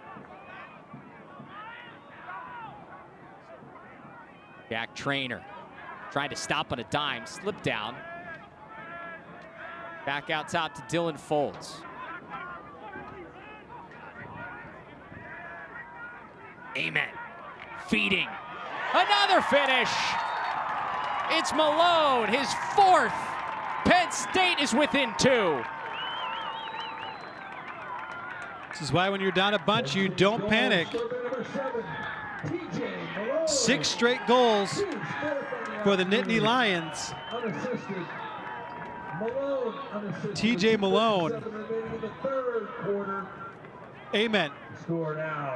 To Malone, and Malone does it on his own. Weaves his way through 3 defenders. Ament doesn't get the assist on that one in the score sheet, but he saw that cut the entire way. You see him orchestrating things for Max, saw it the entire way. I'd give him an assist in my book. And yeah, if this is the home team scorer, that would definitely be an assist. Tommy Wright with the loose ball, another face-off win for Penn State. It's amazing what face-off wins can do for this offense. They've scored 8 of the last 9 goals in this game in 6 straight, and they've dominated possession over the last few minutes. His third quarter has been the complete opposite of what the first half was.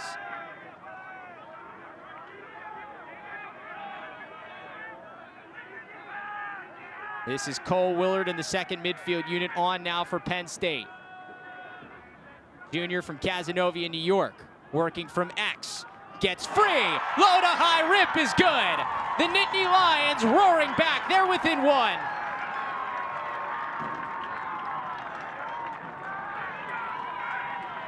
What a turn of events here in this third quarter. 7 straight.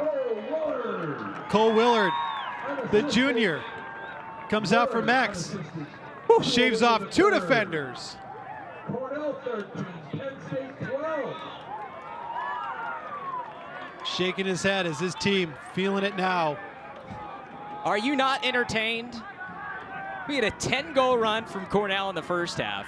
We've got a 7-goal run from the Nittany Lions here in the third quarter, and it's Paul Rasimovich, the senior face-off man, number 7 in red, who's back out there at the X for Cornell, as they're trying to find an answer for Jake Glatz at the face-off X.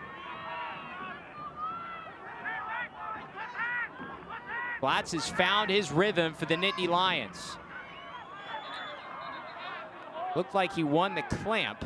And a procedure. A procedure against the Nittany Lions. Yeah. I believe the ball was in the back of his stick as he was taking steps with it, so Cornell gets a much-needed offensive possession. Under 2 minutes to go here in the third quarter. This was not so much of a game at halftime, much more of a game now. Nittany Lions back within 1 here as there's a turnover for Cornell, and Penn State gets it back. Just forcing things on offense. They haven't had the ball much this last 5 or 6 minutes. You take your eye off it for a second, and that's the kind of stuff that happens. Closing in on a minute to go. That was a tough outlet pass, just a little off, and it's Fletcher who goes back to get the ground ball. Missed opportunity there for Penn State.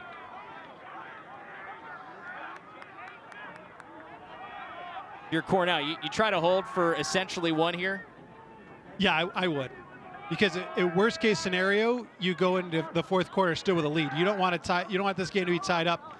You don't want that Penn State bench all amped up during the quarter break.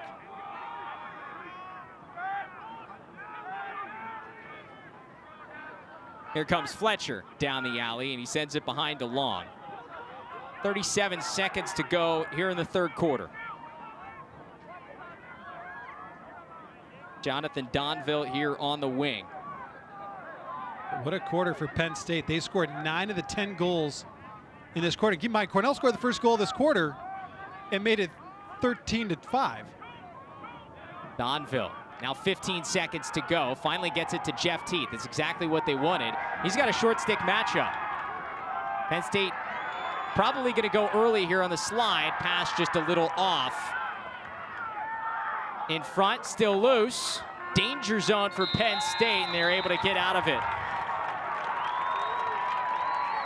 Hey, tell your friends, it was a 7-goal game and a half. We've got ourselves a game now.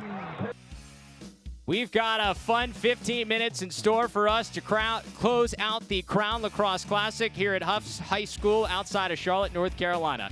Penn State was down by 7 goals at halftime.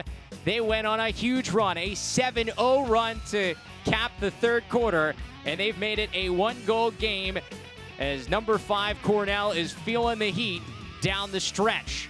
And part of the success for the Nittany Lions, it's not just from the normal guys that you're used to, the stars, Grant Ament and Mac O'Keefe. TJ Malone coming up with a huge game. He's got 4 goals so far today to lead this Lions squad. You see just a little bit of everything he's done. Long range shots. He's been able to get into the middle, set up by Ament and O'Keefe. All in all, his 4 goals helping Penn State get right back in this game with 15 minutes to go. Travis Eldridge, Brendan McDaniels back with you here on Lax Sports Network. Number 2 versus number 5, the final game of this Crown Lacrosse Classic. What a game it's been. I mean, game of runs, as you just talked about. 10 for Cornell, 7 in a row for Penn State. Jake Glatz won the faceoff, shot just wide, but a backup there for the Nittany Lions. And that has been the big story here in the 3rd quarter. Glatz, Arceri really struggled at the faceoff X for Penn State in the first half. That has been completely flipped here in the 2nd half. Yeah, and we saw 8 goals in the 3rd quarter, 1 by Cornell at the beginning and then 7 straight by Penn State. But Penn State has scored 9 of the last 10, dating back to late in the 2nd quarter. Malone had a step there, instead sends it back out top. Jack Trainer. Now back around. Ament now triggering for the top of the box.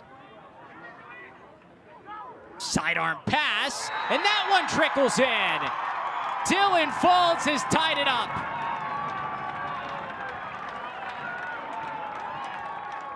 Who would have thought when it was 10-2 Cornell and they had ripped off 10 straight that we'd be looking at 13-13 just a minute into the 4th quarter, but we are. Penn State has scored 10 of the last 11 and 8 in a row. Let's take a look at this again. Ament going backwards. Just a little flip to Dylan Folds, the redshirt senior. He had 4 goals last year against Cornell, and he gets one there, and we're all tied up. And another face-off win for the Nittany Lions. This is a Penn State team that has not led since it was 2-0 early on, about 5 minutes into this game.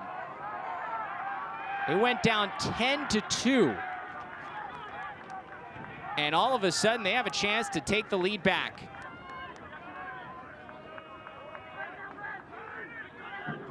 Kevin Hill, the redshirt senior's had himself a game. He's got a hat trick.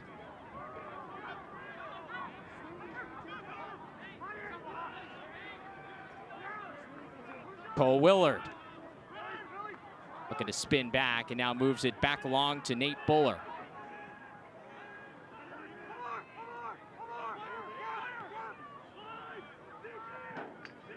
Now Ament. Hands free, kick save by IERLAN. Rebound is sent wide, and Willard there for the fresh 80-second shot clock. IERLAN was vulnerable on that one, but he was able to get the saves. But Penn State collects the rebound and still with an offensive opportunity. The ball gets sent all the way back behind the cage. Ament using the pick. Streaking and saved, it stays out. Long range shot is wide. A lot of pressure from the Nittany Lions, who have another fresh 80-second shot clock. And Chase IERLAN has made more saves in the first 2.5 minutes of this quarter than he has all game. Ament backing down Adler. Adler pokes it free, but Ament gets it back. Ground ball along the sideline, saved. Scrum for it, whistle, and that'll be a loose ball push on Penn State. Cornell to get a possession.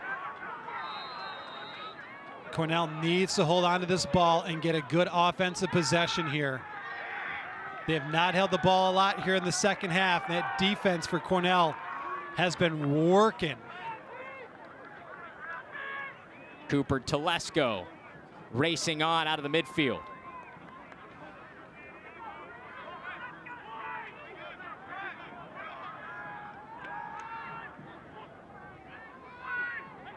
May only be March, but this got the feeling of a game in May. Long. Now Telesco looking to get the hands free. Pass back. Backhand shot just wide. Jonathan Donville going for style points on that one. That was a good offensive set for Cornell, and they get a second chance here. The freshman Michael Long backing down his man, gets into the middle and shoots just off.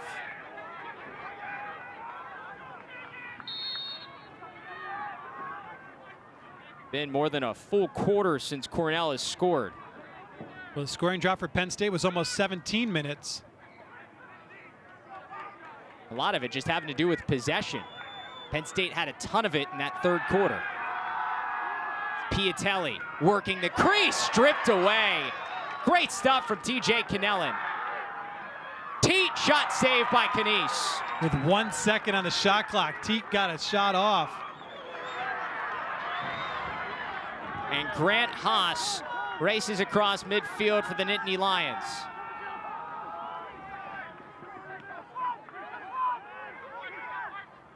No chance he's going to go with a long pole trailing him.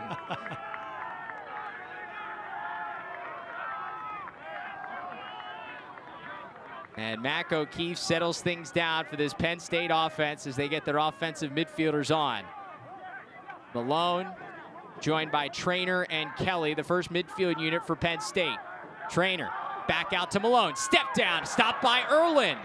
All of a sudden the goalies have come to play. Well, now they need to get into their offensive end and get another good look. You saw last week in overtime, Penn State rides as hard as any team in the country as Mac O'Keefe and company can make things difficult, but Cornell able to get it over midfield and get the clear.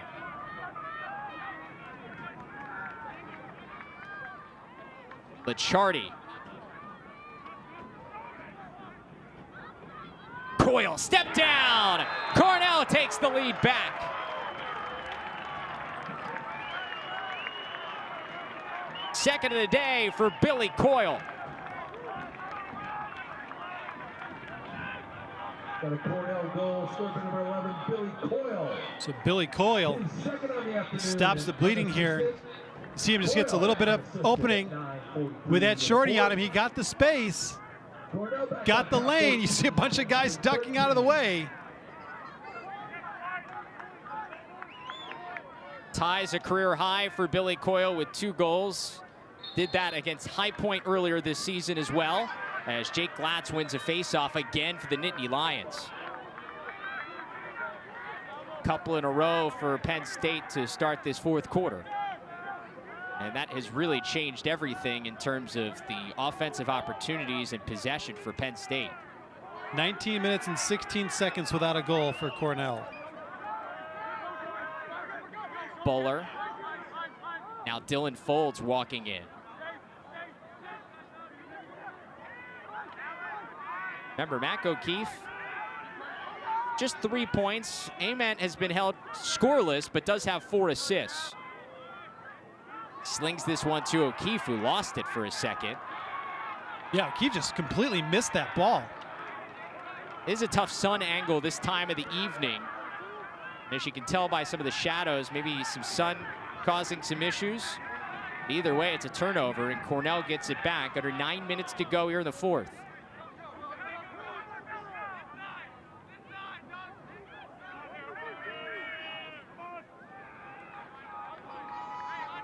His second midfield unit seeing more action with LICCIARDI. Trying to get downhill, he does. Back out to Lombardi, KNEESE with the stop. That's a big save by KNEESE. But LICCIARDI took it right back, and he gets it along to TEAT. Great hustle plays by the Big Red offense.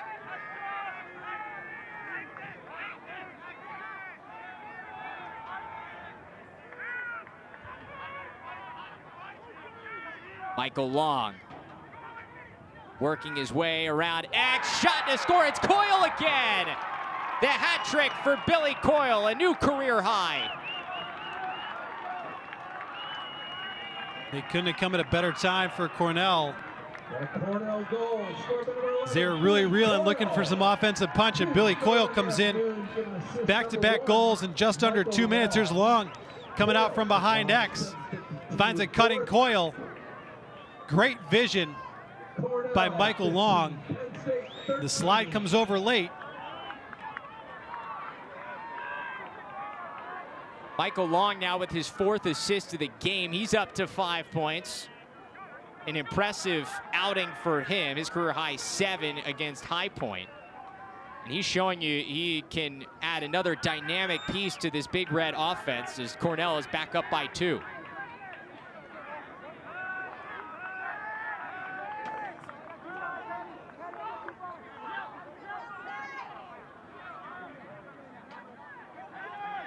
The Nittany Lions, though, something to watch is their continued advantage at the faceoff X. Jake Glatz has really stepped his game up here in the second half and has changed the dynamic of this game altogether. Ball moved along. Left hand finish for Folds. Penn State gets one back. Folds and Coyle have been the goal scorers in this 4th quarter.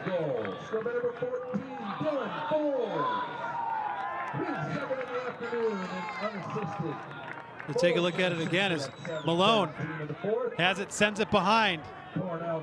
Folds comes out. Looked like he was going to shovel that backwards at the last second, squared up his body. So right here, it's like, no. And I think it deked Erlin because I think he thought the backhand was coming, and Folds had an extra half a second to get the left-hand turn and finish it traditionally. Folds is second, now up to 10 goals on the season, and it's Petrakis who wins it for Cornell. All the way through, the freshman with an answer for the Big Red.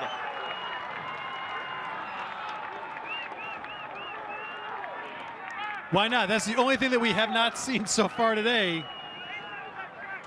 is a Fogo goal. So we'll take this right from the X. Gets it cleanly, gets upfield, nobody slides. I'll take the shot, I'll go low, and get the goal. Second goal of his young career, and it is a big one that puts the Big Red back up by 2, and he gets a breather after going all the way down to score. And that's tough. He's a freshman. Their Penn State defense probably thinking, oh, he's just going to pass this off, so they didn't slide over to him, and he takes the shot and gets the goal. Glatz wins the ensuing faceoff. Nittany Lions back to work. Now under 7 minutes to go.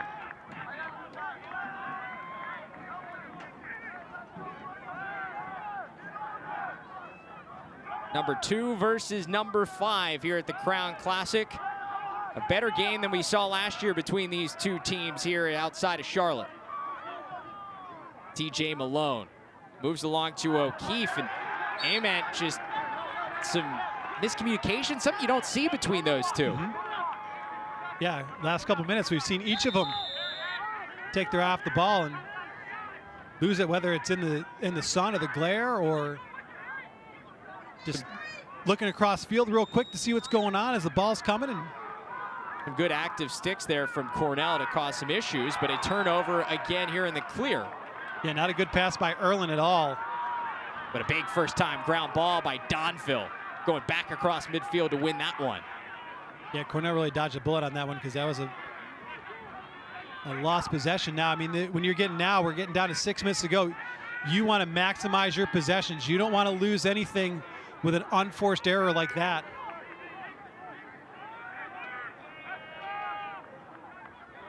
Cornell looking to get to 5-0 for the first time since 2014. You mentioned that team. They won 9 straight games to start that year off. John PIATELLI working against a short stick at X. He draws a quick slide. Now back out top to Connor Fletcher. Pass across, saved by KNEESE. He stops TELESCO at an outlet for the Nittany Lions. 9 saves now for KNEESE. Come up with some big ones here in the second half to keep Penn State in this thing.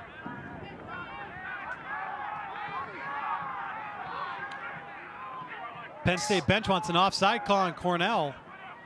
Don't see a flag. No, they're not getting it. Mac O'Keefe has the ball on the offensive end. They were adamant about it.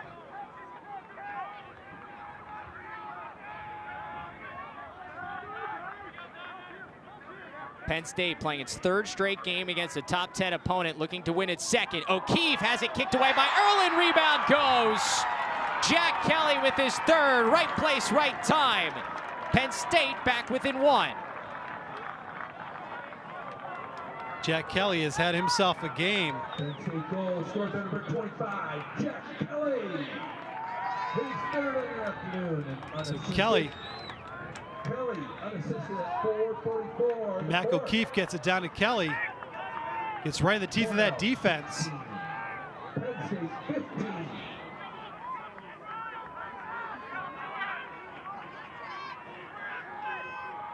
Jack Kelly just crashing the crease. Erlin kicks the first one out, and then Kelly able to finish. I think that first one might even hit the post. It might have. It came out. It came out. It was screaming coming out. So I'm wondering if it hit the post with how fast it came out. Galatz wins the faceoff again, but he's tangled up around midfield. Big loose ball. We've got a flag down as TJ Cannellin comes out of it. Here comes Cannellin. Long pole chance. We're all tied up.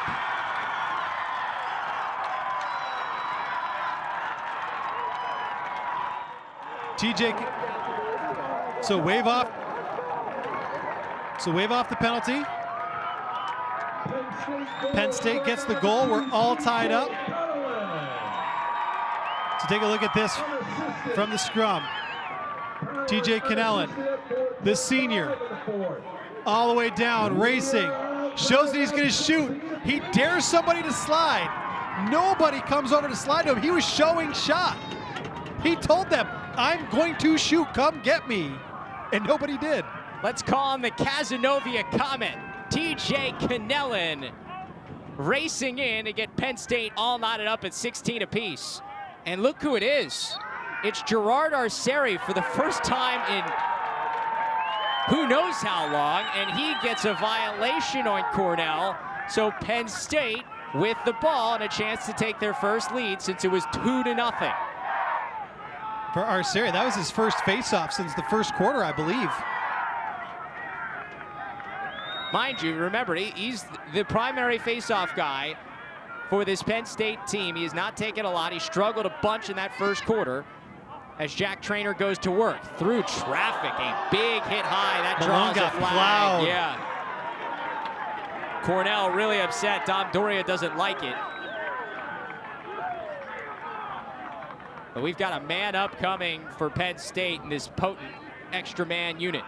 It's a big call with under 4 minutes to go, but it's the right call. Hell yeah, TJ.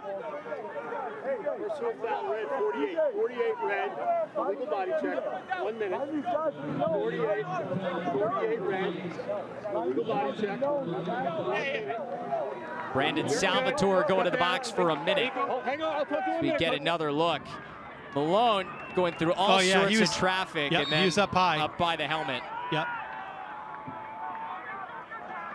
Yeah, he was up around the neck area right there. That is always going to draw the flag. Mac O'Keefe! The Nittany Lions have taken the lead.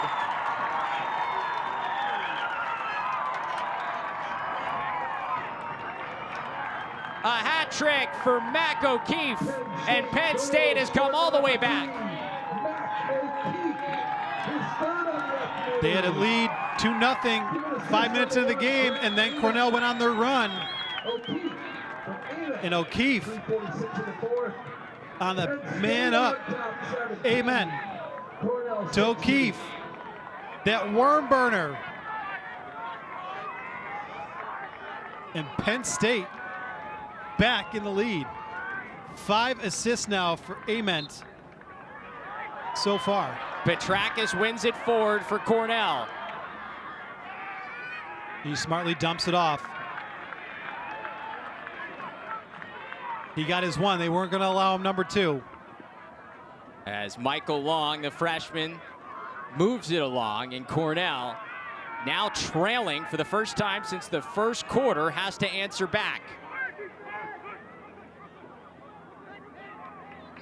They led by 7 goals at halftime. At one point, it was an 8-goal lead.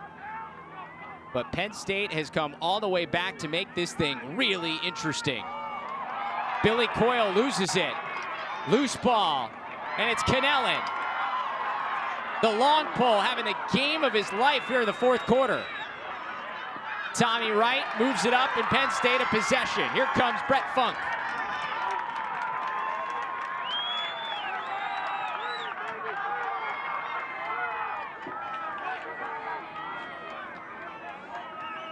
Wow, how things have turned.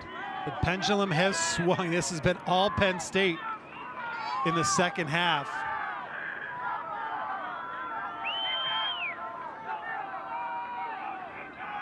They were down 10-2 at one point. They were down 12-5 at halftime. Then 13-5 to open the third quarter. And now they've got the lead. Just amazing what they have done offensively.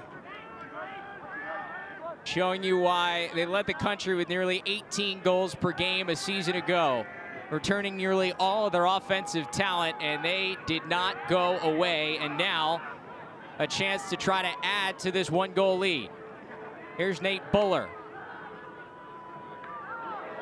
Risky float to Ament, but he holds on to it. 7 seconds on the shot clock.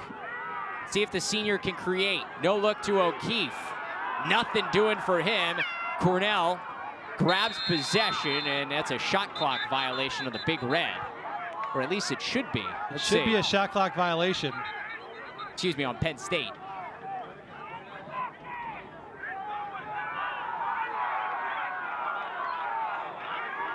So Michael Long has the ball ready to go.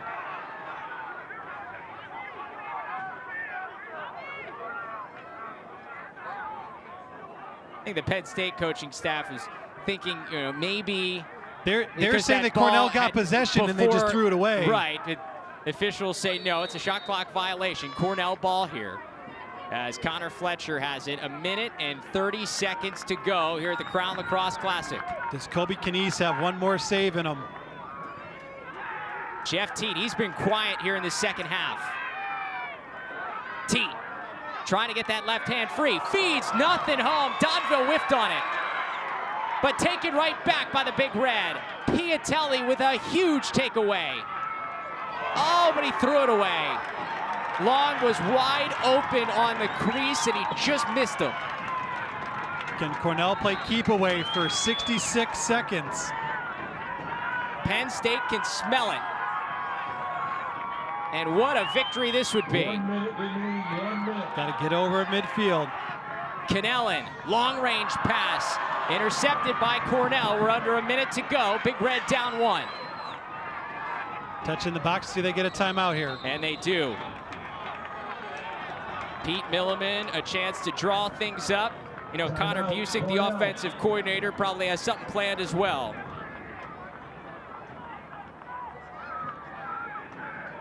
If you're the Big Red, we've seen them really try to just figure things out in the second half, but it hasn't been a lot from Jeff Teat. Do you put the ball in his stick here? He's still your best player. You have to have Teat create. If not, at least let him touch the ball and get it to Long. Long has been your guy. He's got 4 assists tonight. But if you're Penn State, you can try to be aggressive and force that turnover and try to run this clock out. You see the offensive huddle for Cornell. The Big Red talk things over. Reminder, we've got more good action coming up next Saturday. Lax Sports Network's coverage of the CAA Game of the Week returns with another national power making an appearance. This time it's the Duke Blue Devils traveling to Baltimore to take on defending CAA champion Towson. Face-off set for noon Eastern time, Saturday, March 14th on Lax Sports Network, your home for CAA lacrosse. A good one in store for next week. We've got a good final 47 seconds in store as Cornell has the ball, down by 1. coming out of the timeout. Still lots of time on the shot clock with 73 seconds as Jeff Teat has put together a nice performance, 2 goals and 3 assists, but has been relatively quiet in this second half, as has most of the Cornell offense. Just 4 goals after halftime. Big Red looking to stay perfect, trying to get to 5-0 while Penn State is looking for its 2nd straight win over a top 10 opponent. So let's see what they draw up here. PIATELLI triggers things in from the wing, and here is Jeff Teat. Draws the matchup with Brett Funk, the sophomore defenseman from New Jersey. Now a short stick switches on to Teat. Down to 30 seconds. Gotta be ready, someone's gotta be ready to slide. Teat has his man on an island. Trying to get the hand free, he does! Jeff Teat ties it!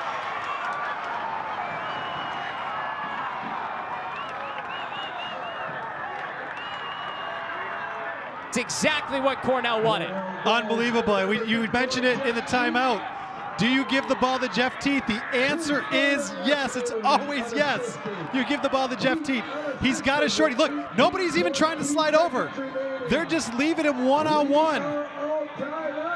That is hard for Brian Townsend to have to go one-on-one against Jeff Teat. And Teat ties it up. Look, no offense to Brian Townsend. He's a great short stick defensive midfielder. But that's some disrespect that Teat's feeling as he goes one-on-one down the stretch and they're not bringing a pull. Yeah, you got to bring a pull over. You got to double team him. You let anybody other than Jeff Teat beat you on that play. So we're all knotted up with 18 seconds left. It's Jake Glatz who wins the clamp. Ball pushes forward. It's still loose. Cornell with the ground ball. Here come the Big Red. They got 10. Score! It's the face-off man, Petrakis. The Big Red have a lead with 8 seconds to go. Are you kidding me? Angelo Petrakis, the face-off guy, is the one that ends up with it after all that and could potentially have the game winner. Oh my God, this game. Both teams had chances for the ground ball. Cornell comes up with it and moves it forward. Here's a great ground ball by Doria to start it. From the turnover, Doria finds Petrakis. You see that Cornell bench, they're getting excited. Petrakis already showed us he could score. His 2nd of the game. 5 seconds to go. Glatz wins it. He's got to go in a hurry. It's out of bounds, and that will do it. Somehow, the Big Red from up 7 to down 2 to winners here at the Crown.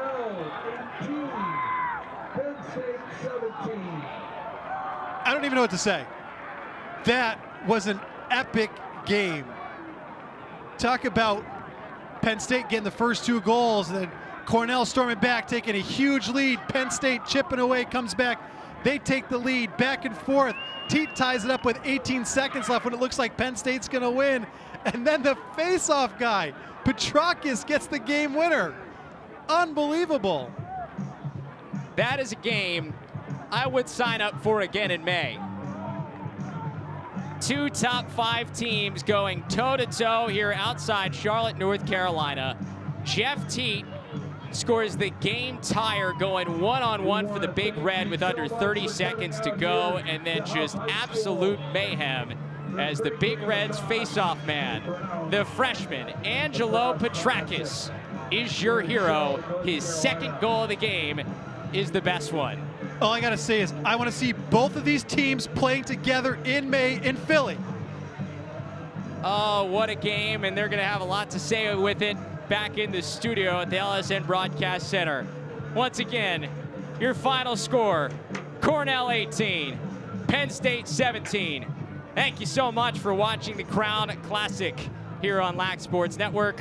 For Brendan McDaniels, our producer Dylan Hand, and our entire crew, I'm Travis Eldridge. We will see you next Saturday as number 13 Duke travels to Baltimore to face on Towson. We hope we get something that's even close to as good as this. an instant classic in Charlotte. Cornell winners. We say so long from outside the Queen City. We send you back into the LSN broadcast center.